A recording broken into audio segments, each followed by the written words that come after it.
A joined-up government approach is needed to rectify the issues along the Bernard Lodge Main Road in St. Catherine. This sentiment from one councillor representing the area in which the roadway is located.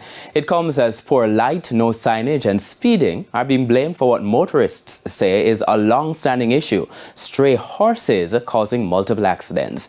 Giovanni Dennis has his primetime news follow-up.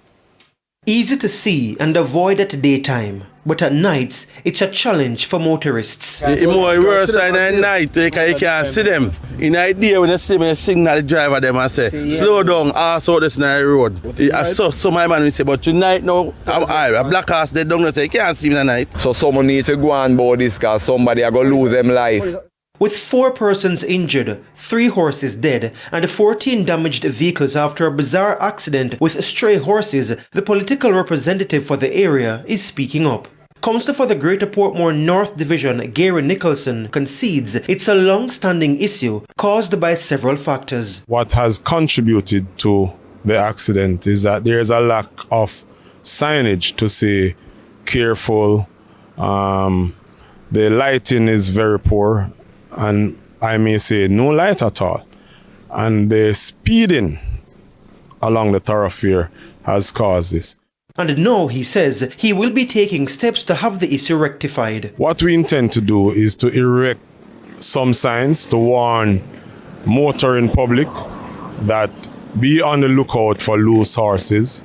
We want to reach out to the various owners to have proper fencing to ensure that the horses are secured in their location.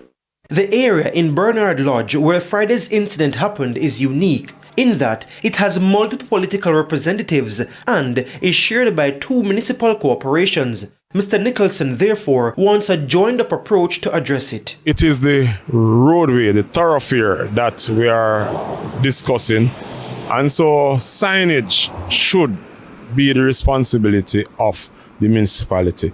If funding is an issue, then I think we should reach out to the other stakeholders in this matter. But I strongly believe we should be the ones to construct these signs along the roadway.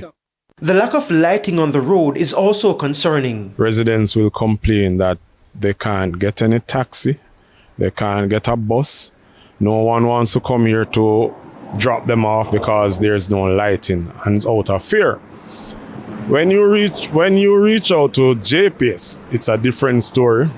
They will tell you that there is no infrastructure for street lighting. And so this is a big concern.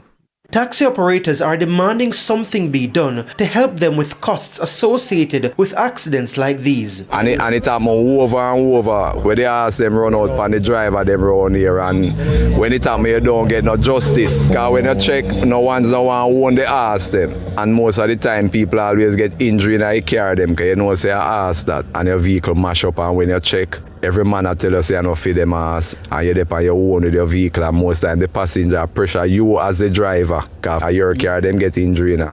Our news team has reached out to the Insurance Association of Jamaica for comment. We've also reached out to the National Works Agency. Police say the incident is being investigated. Giovanni Dennis, TVJ News.